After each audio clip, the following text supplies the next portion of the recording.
because I pulled the microphone out. Oh, nice. Let's go. Okay, got audio on one of the mics. Okay. Mic number 2 still does not have audio. Okay. We'll get there eventually. Which one's mic 2? That one should be mic 2. Does mic 2? No, mic 2 still doesn't. Oh, it's because it's off. That's why.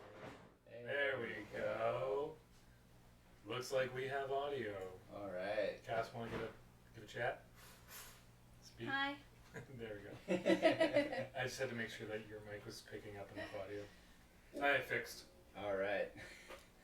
Welcome everybody to a brand new episode of Motivation Monday. Yes, it is a Sunday for those who are viewing live, but it's actually our anniversary on Monday, so we decided to record a little bit early so that we could have the day together.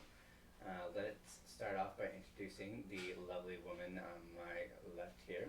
This is my wife, Cassandra. Hi. Cassandra and I have been married for almost 1 full year. And today's topic, we are going to be talking about taking risks. And we have a pretty interesting story for y'all. But first, we'll open up with the quote of the day, sung by our very fabulous Travis. I'm so fabulous. Life is either a daring adventure or nothing at all. Helen Keller, The Open Door. Very powerful. Very powerful. Yes. So she just basically says that either you do something with your life and you risk it, or you do nothing and you just stay stagnant and pretty well just get nothing out of life. And let's go to our good news stories of today. The first one is this one. The archaeological one. Oh, okay. There we go. This is why Travis is in the seat and not me. But that's okay. Alright. So Travis, what is our first good news story of today? I didn't read it. Of course. So, a rare archaeological treasure discovered beneath attic floorboards of English Tudor mansion. Ooh. So it was in the 1500s? Is that what I'm reading correctly? 15th century. Yes. Okay.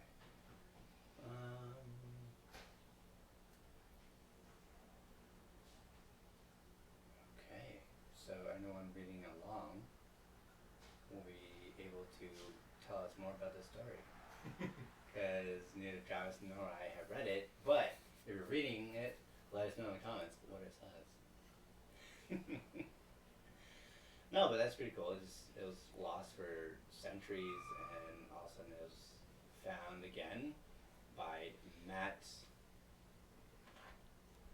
Champion. Yep. I feel like that'd be, yeah. So, yeah, that's great for an archaeological find.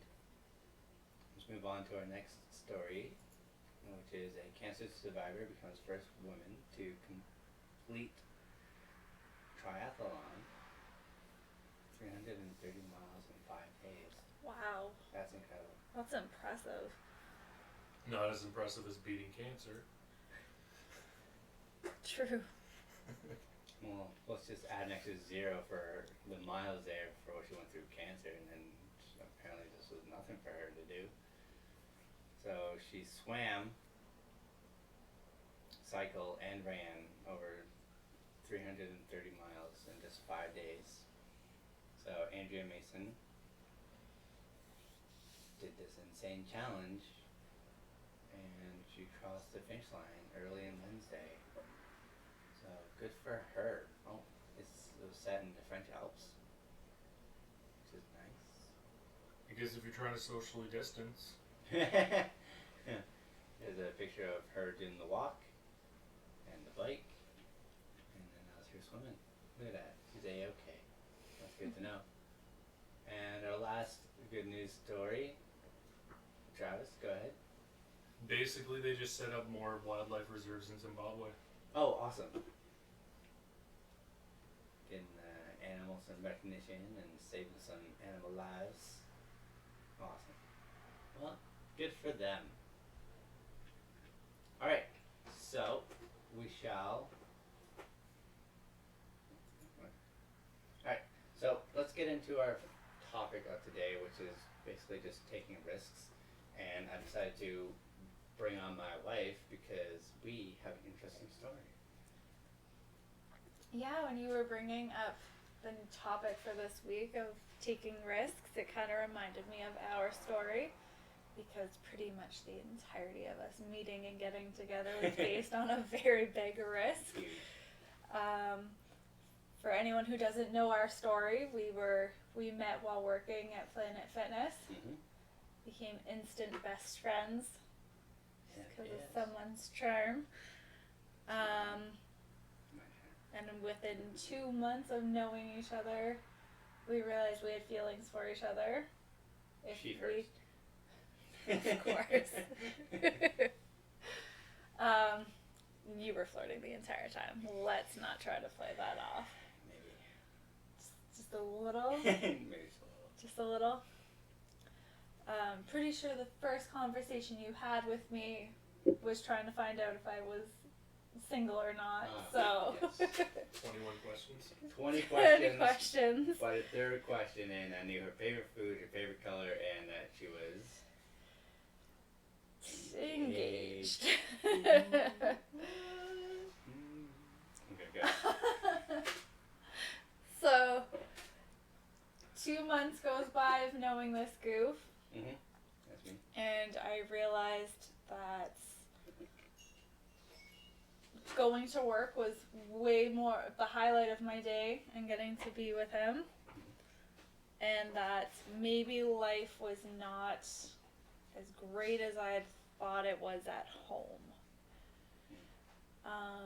I'd been in a relationship for 7 years. A long time. It is. We had a house, we were planning a wedding, and I think with some relationships, especially when they go on for that long, even when you're not with the right person, you're just almost stuck. Yeah. You kind of just start going with the motions of the next step that everyone seems to feel is the next step in their relationship, and that's what we were doing. And yeah, I threw all caution to the wind when it came to us.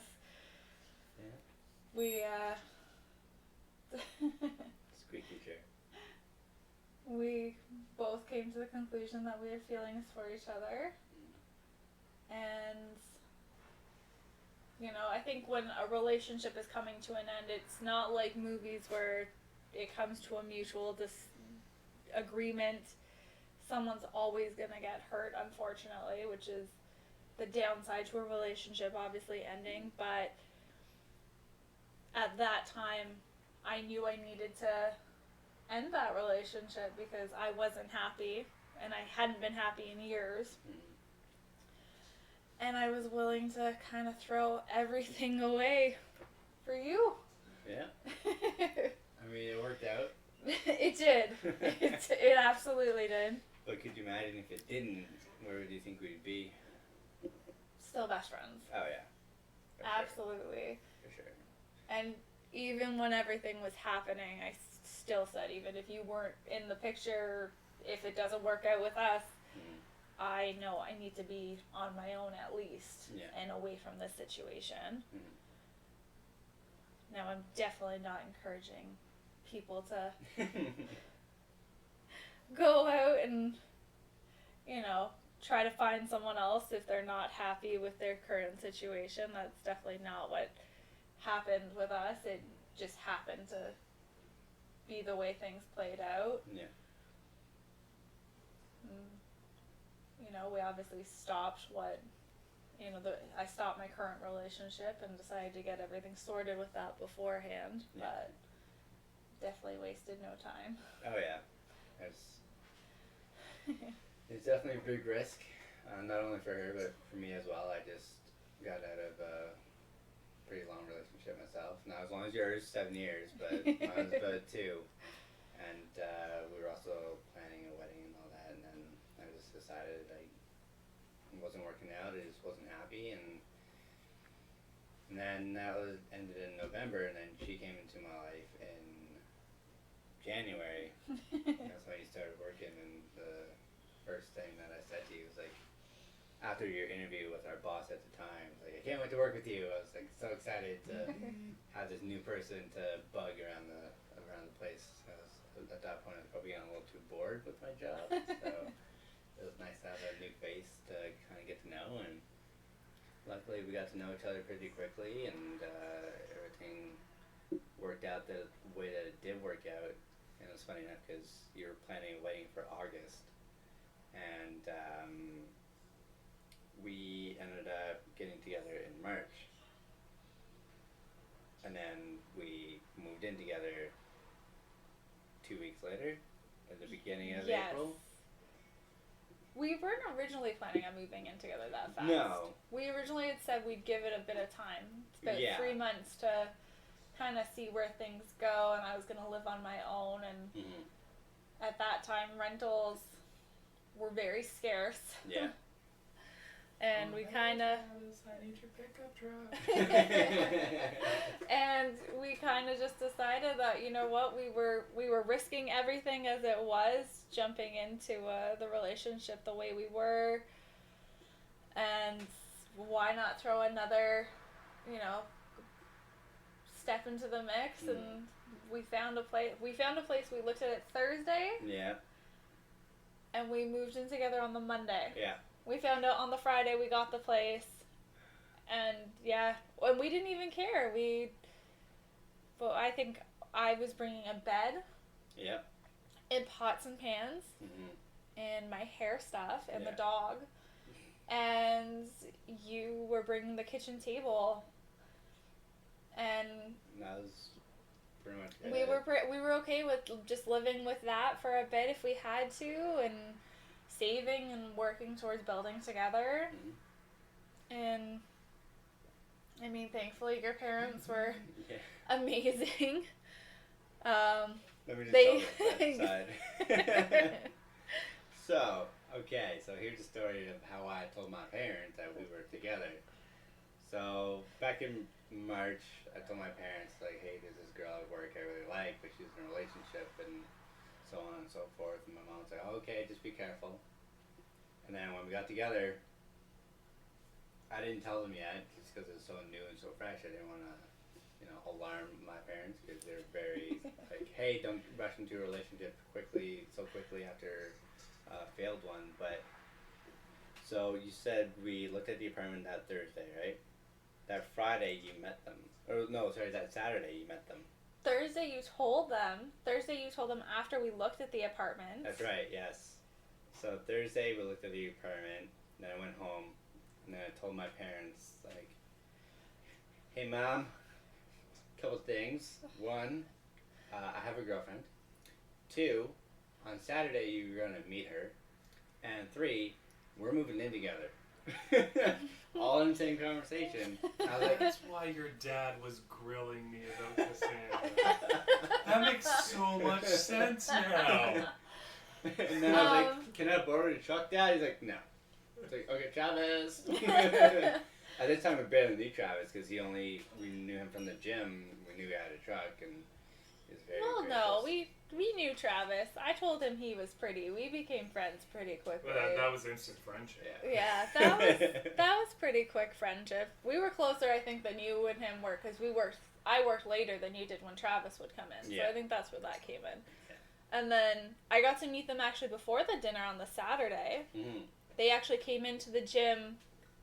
I think that was to check things out. I think that beforehand, but they definitely came in, and I got to meet them before the actual dinner, which was nice. It was a bit of a nice icebreaker, I found. Yeah, for sure. And then I think maybe I think they just walked out of the gym, and then Mom sent you a text message. Like, we love her already.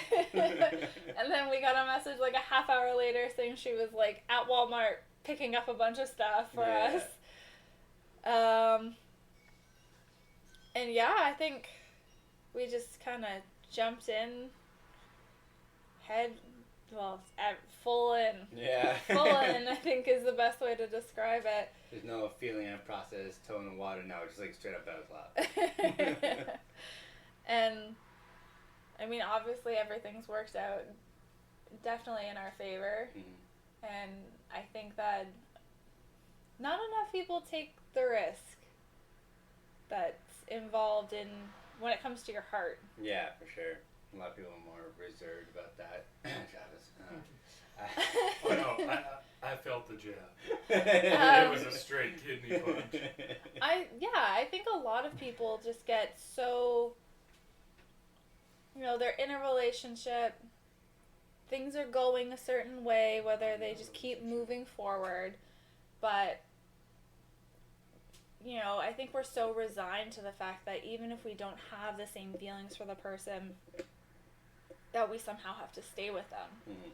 Now, no one ever sets out to have intentions of hurting anyone when a relationship ends. That was certainly not the intention of what we had when this happened. And, I felt terrible during the entire time and whatnot, but, that person needed to get, sort themselves out as well. I'm the type of person that when a decision is made, there's really no changing my mind. A decision has been made, and I'm going to follow through with it. But a lot of people, I think they just, I don't know if it's a society thing or where people just kind of get stuck in a relationship and they, they might not really be happy. Yeah, I think it's like a generational thing because we watched our grandparents get like married so young, have kids so young, and then just stay together all these years, like 50 years later, and then they might not end up even liking each other, but they're staying together because of moral reasons, I suppose. I know that's many grandparents there. No, just kidding. They love each other very much. They just don't sleep in the same room, which... That might be a snoring issue, though. I recall Grandpa snores pretty bad. I don't really blame her. She wants to get sleep. And another thing is, I think that people just, they're scared to move on. Dating can be a very scary thing. I mean... Especially if you're over 50. Yeah. And, I mean, I think the worst thing would be waking up next to someone you don't feel a connection with anymore. Yeah. If that person's not making you laugh, or you're not, you just don't feel it basically in your soul, I think.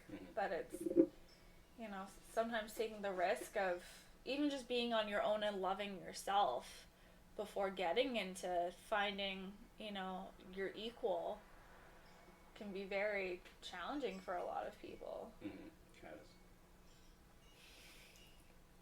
So... I take risks every day. Getting out of that bed, it's so high. I know, man, right? Break an ankle. Yeah, exactly. Basically a paratrooper every time I get out of bed in the morning.